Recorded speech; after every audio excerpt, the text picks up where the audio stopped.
मेरी माँ बहुत कोशिशों के बाद मेरी शादी के लिए तैयार हुई थी।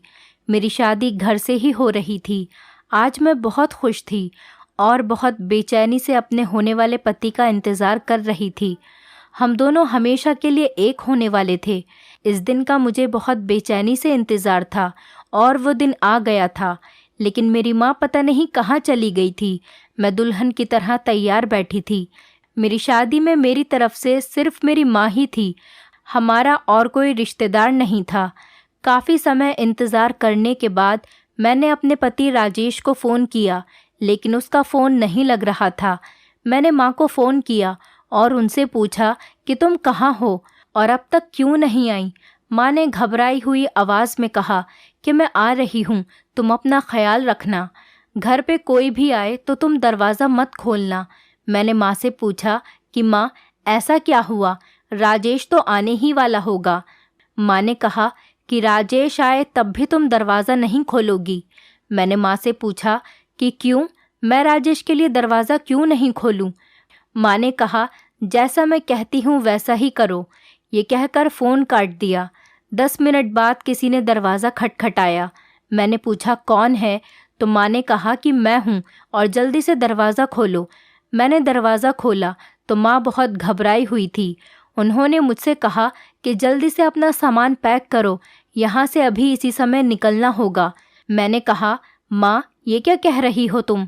आज तो मेरी शादी है और बारात आने वाली ही होगी, हम यहाँ से नहीं जा सकते। माँ ने कहा, जैसा मैं कहती हूँ वैसा ही करो, मैं रास्ते में तुम्हें सब कुछ बता दूंगी। मैं वहीं खड़ी माँ को देखती रही। माँ ने एक बैग में अपने कपड़े रखे और कुछ कपड़े मेरे भी रख दिए। इतने में किसी ने दरवाज़ा खटखटाया। माँ बहुत घबरा गई और मुझसे बोली, मैंने तुमसे कहा था ना कि जल्दी करो, लेकिन तुम मेरी बात सुनती नहीं हो। अब यहाँ पर बुत बनी क्यों खड़ी हो? चलो जल्दी यहाँ से निकलना है, वरना हमें पुलिस पकड़कर ले जाएगी। मैंने माँ से पूछा कि हमें पुलिस क्यों पकड़ेगी? माँ ने कहा, तुम्हारे होने वाले पति को हमारी सारी सच्चाई पता चल गई है। उसने पुलिस को सब कुछ सच सच बता दिया और अब वो पुलिस के साथ हमें यहाँ पकड़ने आ रहा है। मैंने माँ को शक की नज़र से देखा और उनसे कहने लगी कि मैं कैसे मान लूँ कि तुम सच कह रही हो? तुम तो पहले ही इस शादी से राज़ी नहीं थी, तो हो सकता है तुम मुझसे झूठ बोल रही हो ताकि हमारी शादी न हो सके। माँ ने कहा, मैं तुम्हारी होने वाली ससुराल गई थी। जैसे ही मैं वहाँ गेट पर पहुँची, तुम्हारा होने वाला पति पुलिस से बात कर रहा था। वो कह रहा था कि काजल ने मुझे धोखा दिया है। मैंने छुपकर उसकी सारी बात सुन ली, इसीलिए मैं उनकी बात सुनकर जल्दी से घर वापस आई और तुमसे भी कह रही हूँ कि यहाँ से चलो, वरना हम पकड़े जाएंगे। उस समय मेरी कुछ समझ में नहीं आ रहा था कि मुझे क्या करना चाहिए। पता नहीं माँ सच बोल रही थी या फिर झूठ। दरवाज़ा खोलकर भी तो नहीं देख सकती थी कि वहाँ पुलिस ही आई है या फिर कोई और आया है। और अगर माँ सच कह रही होती तो दरवाजे पर पुलिस ही होती, तो वो हमें गिरफ्तार करके ले जाती। माँ ने मेरा हाथ पकड़ा और मुझे खींचती हुई ले गई। हम पीछे के दरवाजे से निकल गए। माँ मुझसे कह रही थी कि जल्दी भागो, हमें यहाँ से निकलना है। भागते भागते हम रोड पर पहुँच गए। माँ ने एक टैक्सी पकड़ी। हम टैक्सी में बैठे। माँ ने उसे बस स्टेशन जाने को कहा। टैक्सी में बैठते ही मुझे राजेश का ख्याल आया कि वो बेचारा तो मुझसे बहुत मोहब्बत करता था। भला वो मुझे कैसे पुलिस के हवाले कर सकता है? मैंने माँ से कहा कि तुम मुझे वहाँ से क्यों लेकर आ गई? हो सकता है दरवाजे पर राजेश ही हो और वो मुझे लेने आया हो। माँ ने कहा, तुम बिल्कुल पागल हो चुकी हो। दरवाजे पर राजेश के साथ पुलिस ही थी और वो हमें गिरफ्तार करने आई थी। अगर हम वहाँ पर रुक जाते तो पुलिस हमें गिरफ्तार करके ले गई होती और हम जेल में होते। मैंने माँ से पूछा, राजेश को हमारी सच्चाई कैसे पता चली? हमारा सच तो हम दोनों के अलावा यहाँ कोई और नहीं जानता। माँ ने कहा, मुझे नहीं पता, हो सकता है किसी ने बता दिया हो। इतने में मेरे नंबर पर राजेश की कॉल आने लगी। मैं उसका फ़ोन उठाना चाहती थी, लेकिन माँ ने मेरे हाथ से मेरा फ़ोन छीन लिया और दूर फेंक दिया। माँ ने कहा, तुम ये क्या कर रही हो? तुम अब उससे बात नहीं करोगी। अगर तुमने उससे फ़ोन पर बात की तो उसे पता चल जाएगा कि हम कहाँ पर हैं। मैं बहुत सदमे में थी। राजेश मुझे बहुत पसंद था और मैं उससे मोहब्बत भी करने लगी थी। मैंने सोच लिया था कि शादी के बाद सारे गलत काम छोड़ दूंगी और राजेश को सब कुछ सच सच बताकर अपनी नई जिंदगी की शुरुआत करूंगी। लेकिन मुझे क्या पता था कि मेरे सच बताने से पहले ही उसे कोई और सच बता देगा। काश मुझे पहले पता चल जाता तो मैं कुछ कर लेती। मेरे सर पर तो जैसे आसमान टूट पड़ा था। आज मेरी शादी थी, मैं कितनी खुश थी, लेकिन ये सब क्या हो गया। मैंने सोचा भी नहीं था कि मेरी मोहब्बत मेरे हाथ से यूं निकल जाएगी। मैं अब कहीं की नहीं रही थी। मैं अपनी सोचों में गुम थी कि टैक्सी वाले ने टैक्सी रोकी। अभी बस के आने में कुछ समय था। हम वहीं बैठकर बस का इंतज़ार करने लगे। मैं सोच रही थी कि पता नहीं भगवान ने मेरी किस्मत में क्या लिखा है। जिंदगी में पहली बार खुशियों ने दस्तक दी थी, लेकिन शायद खुशी मेरे नसीब में ही नहीं थी। मैं वहीं बैठे बैठे अपने अतीत में गुम हो गई। वही अतीत जिसकी वजह से आज मुझे भागना पड़ रहा है और बेगुनाह होते हुए भी मुझे अपना मुंह छुपाना पड़ रहा था। मेरी एक ऐसे घर में आँख खुली थी जहां गरीबी के अलावा और कुछ नहीं था। मेरे माँ बाप भीख मांगकर अपना गुजारा करते थे। मेरा खानदान भिखारियों का खानदान कहलाता था। लेकिन मैं बचपन से ही बहुत ज़्यादा खूबसूरत थी। मेरी बड़ी बड़ी आंखें और लंबे घुंघरालू बाल थे। मैं कहीं से भी भिखारन नहीं लगती थी। ऐसा लगता था जैसे भगवान ने मुझे बहुत फुर्सत से बनाया है। लगता ही नहीं था कि मैं भीख मांगने वालों के घर पैदा हुई हूँ। मैं तो किसी महल की शहजादी लगती थी। जो भी मुझे देखता था वो यही कहता कि कितनी खूबसूरत बच्ची है, और नसीब तो देखो, अब इसे भी भीख मांगनी पड़ेगी। अगर किसी अमीर घर में पैदा हुई होती तो इसके घर वाले तो इसे ज़मीन पर पैर भी नहीं रखने देते, मगर मेरे तो ख़ानदान में सब लोग भीख मांगकर ही अपना गुजारा करते थे। मैं थोड़ी बड़ी हुई तो मैंने अपनी माँ से कहा कि हम लोग भीख क्यों मांगते हैं, हम कुछ और काम भी तो कर सकते हैं जिससे हमारा गुजारा हो सके। मेरी माँ ने कहा, हमारा यही काम है, हम पहले भी भीख मांगकर ही अपना गुजारा करते थे और आगे भी ऐसे ही करेंगे। अब मेरे माँ बाप मुझे भी भीख मांगने भेजने लगे थे। मैं जहाँ भी भीख मांगने जाती थी वहाँ के लोग मुझे देखकर ज़्यादा भीख देने लगे थे। मैं सुबह में भीख मांगने निकलती और शाम तक जब घर वापस लौटती तो मेरे पास बहुत ज़्यादा पैसे आ जाते थे। लोग मुझे खाना कपड़े भी दे दिया करते थे। लेकिन मुझे ये काम बिल्कुल भी पसंद नहीं था और मैं अपनी माँ से कहती थी कि माँ, मुझे ये काम नहीं करना, तुम चाहो तो मुझसे कुछ और काम करवा लो, लेकिन मुझे इस काम में बहुत शर्म आती है। मेरी माँ ने कहा, ठीक है, मैं तुम्हारे लिए कहीं काम की बात कर आऊँगी, तुम घर का झाड़ू पोछा करने चली जाया करो, लेकिन मैं तुम्हें इस काम पर एक ही शर्त पर भेजूंगी कि तुम वहाँ से भी इतना ही पैसा कमा कर लाओगी जितना कि भीख मांगने से कमाती हो। फिर मेरी माँ ने एक घर में मेरे झाड़ू पोछा करने के काम की बात कर ली थी। वो बहुत बड़ा घर था। मेरी माँ वहाँ भीख मांगने जाती थी। उन्होंने मुझे देखकर काम पर रख लिया और कहने लगी कि कल से अपनी बेटी को भेज देना। अब मैंने वहाँ काम पर जाना शुरू कर दिया। एक दिन मैडम के घर में कुछ मेहमान आए। जब उन्होंने मुझे देखा तो वो कहने लगे कि कितनी खूबसूरत लड़की है और काश हमारा भी कोई ऐसा ही खूबसूरत सा बच्चा होता। उनके पास शायद बच्चे नहीं थे। मैं उन्हें चाय देकर वापस अपने काम में लग गई। अगले दिन मैडम ने मेरी माँ को अपने पास बुलाया। उनसे कुछ अलग में बात करने लगी। मैडम से बात करके माँ और मैं घर वापस चले गए। जाकर मेरी माँ पिताजी को बता रही थी कि मैडम ने इस काम के बदले बहुत सारे पैसे देने का वादा किया है। देखना तुम, हम अपनी बेटी से कितना पैसा कमाते हैं। मैं माँ की बात समझ नहीं पाई। वो मेरी खूबसूरती से कैसे पैसा कमाना चाहती हैं। कुछ दिनों बाद माँ ने मुझसे कहा कि वो मेरी शादी करवा रही हैं, लेकिन मैं अभी सिर्फ 15 साल की थी। मैंने माँ से पूछा कि माँ, तुम इतनी जल्दी मेरी शादी क्यों करवा रही हो? माँ ने कहा कि हमारे यहाँ लड़कियों की इतनी जल्दी शादी हो जाती है और मैं तुम्हारी शादी इसलिए भी करवा रही हूँ ताकि तुम मुझे साल भर में बच्चा पैदा करके दे दो।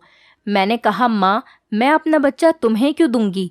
माँ ने कहा, जैसा मैं कहती हूँ वैसा करती जाओ, तुम सब कुछ समझ जाओगी।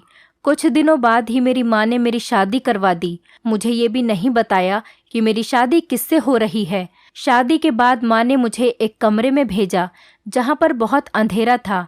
वहाँ मेरा पति भी था, लेकिन अंधेरे की वजह से मैंने उसे नहीं देखा और ना ही उसने मुझे देखा था। जब सुबह मेरी आँख खुली तो मेरा पति कमरे में नहीं था, मैं वहाँ अकेली ही थी। जब मैंने अपनी माँ से पूछा तो उन्होंने मुझे बहाना बनाकर टाल दिया। कुछ दिन बाद ही मेरे यहाँ खुशखबरी आ गई। ये सुनकर मेरी माँ बहुत ज़्यादा खुश हुई। मैंने माँ से अपने पति के बारे में पूछा ताकि मैं उसको भी ये खुशखबरी सुना सकूं, लेकिन माँ ने अभी भी मुझे उसके बारे में कुछ नहीं बताया। माँ ने कहा कि तुम फिक्र मत करो, मैं उसे खुद बता दूंगी। माँ ने मेरा पूरे 9 महीने बहुत ख्याल रखा और जब मेरा बच्चा पैदा हुआ तो उसे मेरे पास से ले गईं और जिस घर में मैं साफ़ सफाई का काम करती थी उन मैडम को देकर आ गईं। उन्हें वो बच्चा अपने उसी रिश्तेदार को देना था जो उस दिन मेरे सामने उनके घर पर आए थे। उन्होंने बदले में माँ को बहुत सारे पैसे दिए। माँ की ये बात मुझे बहुत बुरी लगी थी। मैंने अपनी माँ से झगड़ा किया और कहा कि मुझे मेरा बच्चा लाकर दो, लेकिन मेरी माँ ने मुझे झिड़क दिया और कहा कि मैंने इस बच्चे की वजह से ही तुम्हारी शादी की थी ताकि तुम जल्दी से बच्चा पैदा करो और मैं मालकिन को देकर आ जाऊं। मालकिन ने मुझे इस बच्चे के बदले बहुत ज़्यादा पैसे दिए हैं और तुम्हें तो खुश होना चाहिए। तुम्हारा बच्चा एक बड़े घर में पलेगा, वो लोग उसे बहुत अच्छे से रखेंगे। मैंने माँ से कुछ नहीं कहा क्योंकि मैं तो उसके बाप को भी नहीं जानती थी कि वो कौन है और कहाँ पर रहता है। इस बात को कुछ दिन ही गुजरे थे, माँ ने मुझसे फिर से कहा कि मुझे तुझसे एक बच्चा और चाहिए, एक और मालकिन है, मुझे उनको देना है। मैंने अपनी माँ को गुस्से में देखा और कहा कि अब मैं कोई बच्चा पैदा नहीं करूँगी, तुम ये काम किसी और से करवा लो। माँ ने कहा अगर उन्हें किसी और का ही बच्चा चाहिए होता तो मैं तुझसे क्यों कहती, उन मैडम को तो तेरे जैसा खूबसूरत गोरा चिट्टा बच्चा चाहिए। उसी रात फिर से मेरा पति मेरे पास आया, लेकिन आज भी कमरे में अंधेरा था। न मैंने उसे देखा था न उसने मुझे आज तक देखा था। मैंने उससे पूछ ही लिया कि तुमने मुझे आज तक देखा नहीं तो तुमने मुझसे शादी क्यों की है? क्या तुम भी मेरी माँ के साथ मिले हुए हो? तुम्हारा भी मकसद सिर्फ बच्चे पैदा करना है? उस लड़के ने मुझसे कहा कि मैंने मजबूरी में आकर तुमसे शादी की है, मुझे पैसों की बहुत ज़रूरत थी। तुम्हारी माँ ने तुमसे शादी करने के लिए मुझे पैसे दिए थे। मैं बहुत मजबूरी में तुम्हारे साथ ये काम कर रहा हूँ। मेरे पिताजी बहुत बीमार हैं और मुझे उनके इलाज के लिए पैसे चाहिए। मैं नहीं चाहता कि मेरे घर वालों को हमारी शादी का पता चले और वो मेरे बारे में कुछ गलत सोचें। मैं कोई ऐसा वैसा लड़का नहीं हूँ, मजबूरियों ने मुझसे ये काम करवाया है, इसलिए मैंने तुम्हें आज तक अपना चेहरा नहीं दिखाया। मैं बुरा इंसान नहीं हूँ, लेकिन मजबूरियों ने मुझे बुरा बना दिया है। अगर मैंने तुम्हें अपना चेहरा दिखा दिया तो तुम सबके सामने मुझे पहचान जाओगी। मैं नहीं चाहता कि हमारा रिश्ता किसी के सामने आए। मैंने उससे कहा कि तुम फिक्र मत करो, तुम मुझे अपना चेहरा दिखाओ। मैंने अगर तुम्हें कहीं देख भी लिया तो मैं तुम्हें पहचानने से भी इनकार कर दूंगी। लेकिन उस लड़के ने मेरी बात नहीं मानी और वो वहाँ से चला गया और मैं फिर से प्रेग्नेंट हो गई। मैंने एक बेटे को जन्म दिया। माँ ने फिर उस बच्चे को उठाकर किसी बंगले वाली मैडम को दे दिया था और बहुत सारे पैसे लेकर आ गई। माँ का लालच तो पूरा होने का नाम ही नहीं ले रहा था। माँ मुझसे बच्चा पैदा करवाती और कुछ दिनों बाद में मुझसे कहने लगती कि उन्हें एक और बच्चा चाहिए। अब तो ये सिलसिला चलता ही जा रहा था। इस बार जब मैंने बच्चे को जन्म दिया तो मैंने उसका चेहरा देख लिया। वो बच्चा बहुत ज़्यादा खूबसूरत था। शायद वो अपने बाप पर गया हो, क्योंकि हर बार बच्चा मुझ पर ही जाए ऐसा भी तो मुमकिन नहीं था। बच्चा तो माँ और बाप दोनों में से किसी पर भी जा सकता है। इस बार मैंने सोचा था कि जब मेरा पति मेरे पास आएगा तो मैं उससे कहूँगी कि हम लोग यहाँ से भागकर कहीं और चलते हैं और अपनी अलग दुनिया बसाते हैं। मुझे भी अपने पति से मोहब्बत होने लगी थी। अब मैं चाहती थी कि मैं अपने पति के साथ ज़िंदगी गुजारूं। कुछ दिनों बाद माँ मेरे पास आई और मुझसे कहने लगी कि तूने अपने पति से क्या कहा था? वो तुझे छोड़कर चला गया है। ये सुनकर मेरे पैरों तले से ज़मीन निकल गई थी। मैं सोच भी नहीं सकती थी कि मेरे साथ इतना बुरा हो सकता था। मैं सदमे में चली गई और मेरी माँ ने ये बच्चा उठाकर भी किसी बंगले वाली मैडम को दे दिया। अब हमारे घर में बहुत सारे पैसे आ गए थे और किसी चीज़ की कमी नहीं थी। इस बार मैंने सोच लिया था मैं अब कोई बच्चा पैदा करके माँ को नहीं दूंगी। माँ ने जब मुझसे कहा कि मैं दूसरी शादी कर लूँ तो मैं अपनी माँ के चेहरे को देखती रही। मैंने माँ से कहा कि माँ, तुम्हें शर्म नहीं आती? तुम पैसों के लालच में इतनी गिर गई, क्या अपनी बेटी के बारे में भी नहीं सोच रही? मैं अब तुम्हारी कोई बात नहीं मानूंगी। माँ मुझसे गुस्से में बोली, अगर मेरी बात नहीं मानोगी तो कहाँ जाओगी? तेरा पति तो तुझे छोड़कर जा चुका है, तू तो उसको जानती भी नहीं है और तूने उसे देखा भी नहीं है। कहाँ ढूंढेगी उसे? अपनी जिंदगी किसके सहारे जिएगी? मैंने बचपन से अब तक तुझ पर इतना खर्च किया, तुझे रानी बनाकर रखा, और तू मेरी बात मानने से मना कर रही है। तू मेरी बात नहीं मानेगी तो इस घर में भी नहीं रहेगी। बाहर जाकर देख, तुझे पता चल जाएगा कि दुनिया कितनी जालिम है। अकेली औरत देखकर नोच नोच कर खा जाती है। माँ की इन बातों का मेरे पास कोई जवाब नहीं था। आखिर मैं जाती तो कहाँ जाती और किसके सहारे से? मैंने तो आज तक अकेले बाहर कदम भी नहीं रखा था। मजबूरन इस बार भी मुझे माँ की बात माननी पड़ी। माँ ने मेरी फिर से एक लड़के से शादी करवा दी, जो कि बहुत खूबसूरत था, लेकिन वो लड़का ड्रग्स लेता था और पता नहीं कौन कौन से नशे करता था। नशे की हालत में ही मेरे पास आता था। जब मैं अपनी माँ से ये बात कहती तो माँ मुझसे साफ कह देती कि तुझे क्या करना है, तू सिर्फ बच्चे पैदा करने पर ध्यान दे। तुझे उसकी असली बीवी बनने की ज़रूरत नहीं है। जो जैसा है उसे वैसे ही रहने दे। तूने उसे सुधारने का ठेका नहीं ले रखा है। मैं तो अपने पति से भी कुछ कह नहीं सकती थी, क्योंकि वो जब भी मेरे पास आता था तो नशे में होता था। मेरी माँ उसे नशे के लिए पैसे देती और वो उनकी सारी बातें मानता जाता। उसे ना मुझसे और ना ही अपनी औलाद से कोई मतलब था। उसे नहीं पता था कि उसका बच्चा कहाँ है। अब मुझे ये काम करते करते सालों हो गए थे। 15 साल की उम्र से ये काम मेरी माँ मुझसे करवा रही थी, लेकिन मेरी माँ का लालच ख़त्म हो ही नहीं रहा था। अब तो मैं बीमार रहने लगी थी और डॉक्टर ने भी मुझे बच्चा पैदा करने से मना कर दिया था। डॉक्टर ने मुझे साफ साफ कहा था कि अगर मैं बच्चा पैदा करूंगी तो मैं मर भी सकती हूँ, क्योंकि अभी मेरी उम्र भी कम थी। मैं सिर्फ 25 साल की उम्र में ही बहुत बच्चे पैदा कर चुकी थी। इसीलिए डॉक्टर ने मुझसे कहा था कि अब मैं कुछ साल तक बच्चे पैदा ना करूं और अपना पूरा ख्याल रखूं। अगर मैंने ऐसा नहीं किया तो मेरी जान भी जा सकती है। मैं घर वापस आई और मैं सोच रही थी कि अपने पति को डिवोर्स दे दूंगी और मैं यहाँ से कहीं दूर चली जाऊंगी, क्योंकि वैसे भी तो वो सिर्फ मेरे नाम का पति था। उसे तो सिर्फ अपने नशे से मतलब था। अभी मेरी तबीयत ठीक नहीं हुई थी। इसी बीच मेरे पास खबर आई कि मेरे पति का एक्सीडेंट हो गया है, जिसमें उसकी जान चली गई। वो बहुत ज़्यादा नशे में था, किसी गाड़ी से टकराया और मौके पर ही उसकी मौत हो गई। अब मैं इतनी सी उम्र में विधवा हो गई थी। मैं जानती थी कि अभी मेरी माँ का लालच ख़त्म नहीं होगा। वो मेरी फिर से किसी के साथ शादी करा देंगी और मुझे इसी काम पर लगा देंगी। मैंने अपनी माँ से कहा, माँ, मैंने तुम्हें इतना पैसा कमा कर दिया है, क्या तुम मेरी एक छोटी सी बात नहीं मान सकती? मैं बाहर घूमना फिरना चाहती हूँ, दुनिया को देखना चाहती हूँ। वैसे भी अब हमारे पास इतनी दौलत हो गई है कि हम खुद का एक बंगला खरीद सकते हैं।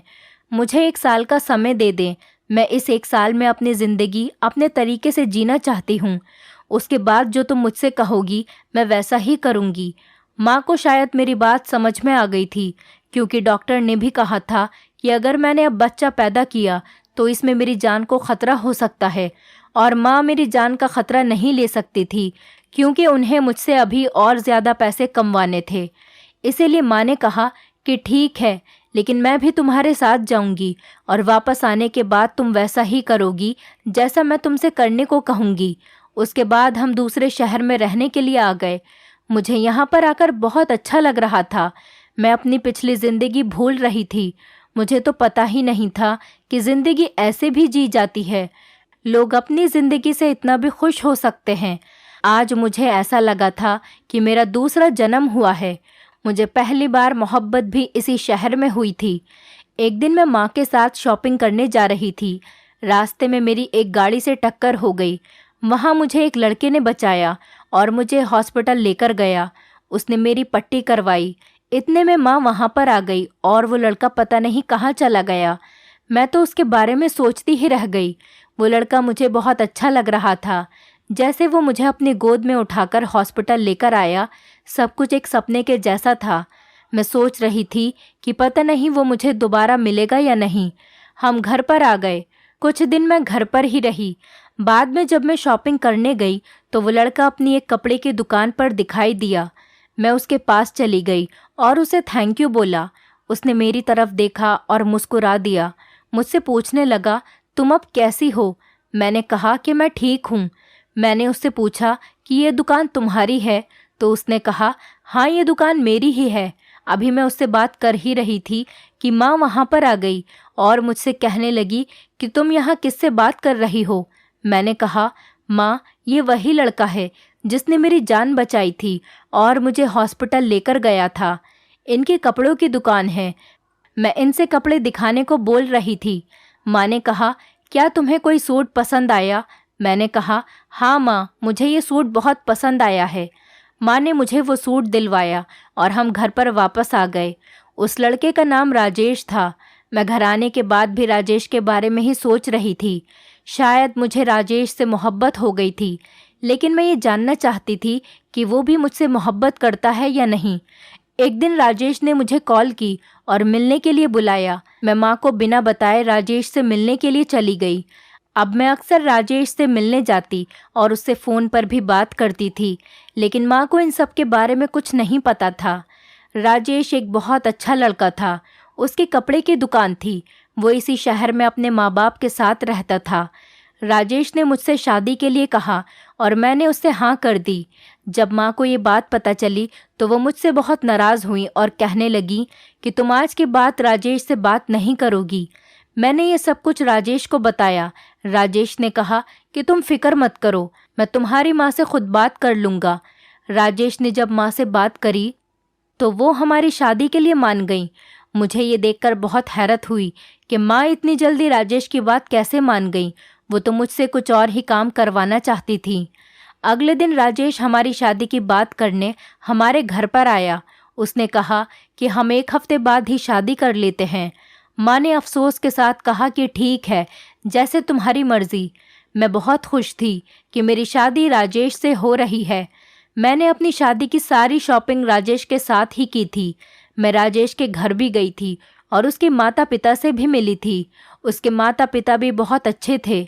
माँ मुझे इस शादी से खुश नहीं लग रही थी, लेकिन अब मुझे अपने पति के लिए ज़िंदगी जीनी थी। माँ के लिए मैंने बहुत ज़िंदगी जी ली थी। मैंने राजेश को अपने अतीत के बारे में कुछ भी नहीं बताया था और माँ से भी कहा था कि वो राजेश को हमारे बारे में कुछ न बताए। आखिर वो दिन आ ही गया जिसका मैं बेसब्री से इंतज़ार कर रही थी। आज मेरी और राजेश की शादी थी। मैं दुल्हन बनकर राजेश का इंतज़ार कर रही थी। तभी माँ ने आकर मुझे बताया कि राजेश को हमारे बारे में सब कुछ पता चल चुका है और वो हमें धोखाधड़ी के इल्ज़ाम में पुलिस से पकड़वा रहा है। पता नहीं किसने राजेश को सच्चाई बता दी थी और वो हमें पकड़वाने के लिए पुलिस को अपने साथ लाया था। मैं राजेश से बहुत मोहब्बत करती थी और उसकी आंखों में अपने लिए नफ़रत नहीं देख सकती थी। इसीलिए मैं माँ के साथ वहाँ से भाग कर आ गई। मैंने माँ से पूछा कि माँ बस कब आएगी। माँ भी बहुत बेचैनी से बस के आने का इंतज़ार कर रही थी। इतने में राजेश पुलिस को लेकर वहाँ पहुँच गया। मैं राजेश से नज़रें नहीं मिला पा रही थी। माँ ने भागने की कोशिश की, लेकिन पुलिस ने उन्हें पकड़ लिया और उनके हाथ में हथकड़ी पहना दी। लेकिन हैरत की बात थी कि पुलिस ने मुझे हथकड़ी नहीं पहनाई थी। राजेश पुलिस वालों से कहने लगा कि आप इन्हें लेकर आगे चलिए, मैं अपनी होने वाली पत्नी के साथ पीछे आता हूँ। राजेश की ये बात सुनकर मैंने उसके चेहरे की तरफ देखा। मैं उससे कोई सवाल करती, इतनी हिम्मत मेरे अंदर नहीं थी। मैं सोच रही थी कि हो सकता है कि मेरी मोहब्बत ने राजेश को पिघला दिया हो और उसने मुझे माफ़ कर दिया हो। राजेश ने मुझे गाड़ी में बिठाया और हम पुलिस स्टेशन की तरफ जाने लगे। रास्ते में मुझे अजीब अजीब ख्याल आ रहे थे। मैं राजेश की तरफ देखती, लेकिन उससे कुछ पूछने की हिम्मत नहीं होती। आखिर पूछती भी तो किस मुंह से। मैंने राजेश से अपना इतना बड़ा सच जो छुपाया था। मैं सज़ा की हकदार थी। हम पुलिस स्टेशन पहुँचे तो माँ कह रही थी कि मुझे क्यों गिरफ्तार किया है और मेरा कसूर क्या है। तब राजेश ने कहा कि तुम्हें अरेस्ट किया गया है छोटे बच्चों को बेचने के जुर्म में, पैसों के लालच में, अपनी 15 साल की बच्ची का बचपन बर्बाद करने के जुर्म में। मैंने हैरत से राजेश की तरफ देखा और उससे पूछा कि तुम्हें ये सब कैसे पता चला। उसने मुझे बताया कि उस दिन दुकान पर मैंने तुम्हारी माँ को पहचान लिया था, लेकिन मैंने और तुम्हारी माँ ने तुम्हें बताया नहीं था। मैं बहुत गरीब था। मेरे पिताजी नौकरी करके घर चलाते थे, लेकिन मेरे पिताजी के एक्सीडेंट के बाद पूरे घर की जिम्मेदारी मुझ पर आ गई। इसीलिए मैंने काम करना शुरू कर दिया था। कभी मुझे काम मिल जाता तो कभी नहीं मिलता। उसी बीच मेरी मुलाकात तुम्हारी माँ से हुई। उसने मुझसे कहा कि तुम्हारे लिए एक काम है, इसके बदले में मैं तुम्हें पैसे दूंगी। मैंने पूछा कि क्या काम है? तब उसने मुझे बताया कि तुम्हें मेरी बेटी से शादी करनी है और उसे प्रेग्नेंट करना है, लेकिन उस बच्चे पर और मेरी बेटी पर तुम्हारा कोई हक नहीं होगा। इसके बदले में मैं तुम्हें पैसे दूंगी। पहले तो मैंने इस काम से मना कर दिया, लेकिन फिर मैंने अपने घर के हालात को देखकर मजबूरन उनकी बात मुझे माननी पड़ी। फिर मेरी तुमसे शादी हो गई। मुझे तुम पर बहुत तरस आता था, लेकिन मैं सोचता था कि शायद तुम भी अपनी माँ के साथ मिली हुई हो। बच्चे होने के बाद मुझे तुमसे मोहब्बत हो गई और मैंने तुम्हारी माँ से कहा कि मैं तुम्हें अपने साथ अपने घर पर अपनी दुल्हन बनाकर लेकर जाना चाहता हूँ और अपनी ज़िंदगी इज्जत के साथ जीना चाहता हूँ। लेकिन तुम्हारी माँ ने साफ साफ मना कर दिया और कहा कि तुम मुझसे डिवोर्स लेना चाहती हो। तुम्हारी माँ ने कहा कि तुम मेरे साथ नहीं रहना चाहती हो, तो मैंने डिवोर्स पेपर पर साइन कर दिए, क्योंकि मैं तुम्हें ज़बरदस्ती अपने साथ नहीं रखना चाहता था। लेकिन मैं ऐसे बच्चे पैदा करके छोड़ भी तो नहीं सकता था। इसलिए मैंने तुमसे दूर जाने का फ़ैसला कर लिया और यहाँ इस शहर में आकर काम करने लगा। मैंने दिन रात मेहनत की और अपनी दुकान खरीद ली, लेकिन मैं तुम्हें नहीं भूल पाया था। भगवान से बस यही दुआ करता रहता था कि तुम मुझे मिल जाओ, और आखिर एक दिन तुम मुझे मिल ही गई। जब मैंने तुम्हारी माँ से तुमसे शादी के लिए कहा तो वो मुझे पिछली शर्तों पर ही अपना दामाद बनाने को राज़ी हो गई। लेकिन अब मैं पहले की तरह मजबूर नहीं था। इसलिए तुम्हारी माँ चाहती थी कि किसी तरीके से हमारी शादी न हो, वो तुमसे ऐसे ही पैसा कमाती रहे। इसीलिए मैंने पुलिस को सारी बात बता दी। मैं पुलिस को सब कुछ बता रहा था तो तुम्हारी माँ ने सुन लिया और वो तुम्हें लेकर भाग रही थी। इसलिए हम तुम्हारा पीछा करते हुए यहाँ तक पहुँचे हैं। राजेश की सारी बात सुनकर मुझे पता चला कि राजेश ही मेरा पहला पति था।